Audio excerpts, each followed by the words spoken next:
Wanted to answer this question from Instagram.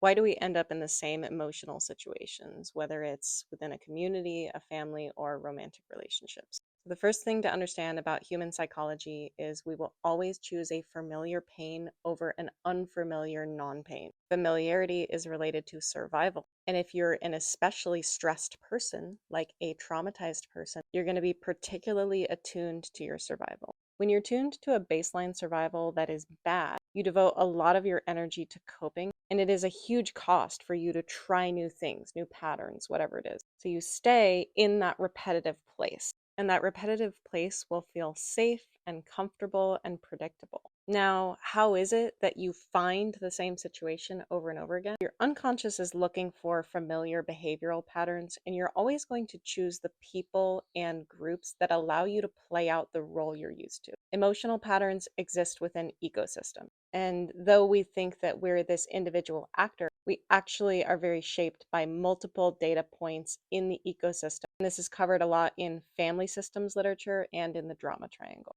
So when you find that person or that group of people that's going to allow you to repeat your familiar feeling, you're both choosing it on the unconscious level and playing it out on the unconscious level. And in that cognitive psychological place, you will have the feeling that outside forces are creating them, that you have nothing to do with how people are treating you. But the truth is that you are behaving in subtle ways that encourage others to treat you that way, combined with choosing the kind of people that will already be tending towards that pattern. These repetitive emotional patterns are based on an emotional ecosystem that existed when you were still forming.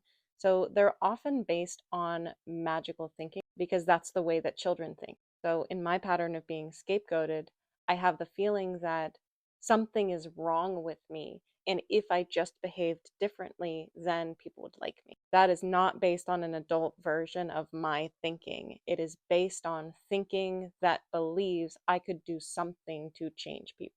And we're attracted to these patterns not just because they're comfortable, but because we're trying to work out the childhood. We're trying to straighten out whatever was wrong back there. And this is what you'll find a lot in your romantic relationships. You subtly choose someone who's going to push your buttons in all the right ways for you to try to resolve the trauma. But the problem is, a lot of the time, the thoughts and emotions are based on something that's not even true. So, me trying to resolve being a scapegoat by just behaving differently, what I'm trying to ultimately learn there is that I am not weird and different. People don't reject me out of hand. I am accidentally walking into these situations through my unconscious. And there's a peculiar kind of satisfaction in it. The feeling that through no fault of my own, I keep experiencing this random scapegoating from different groups. And in that world, I am just the victim of outside factors. And whatever I already believe about myself, that I'm weird, or people won't accept me, or people will abandon me,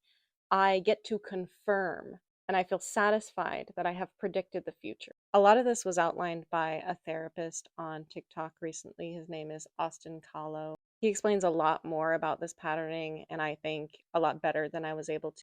If you want to check out that video, I'll link it below.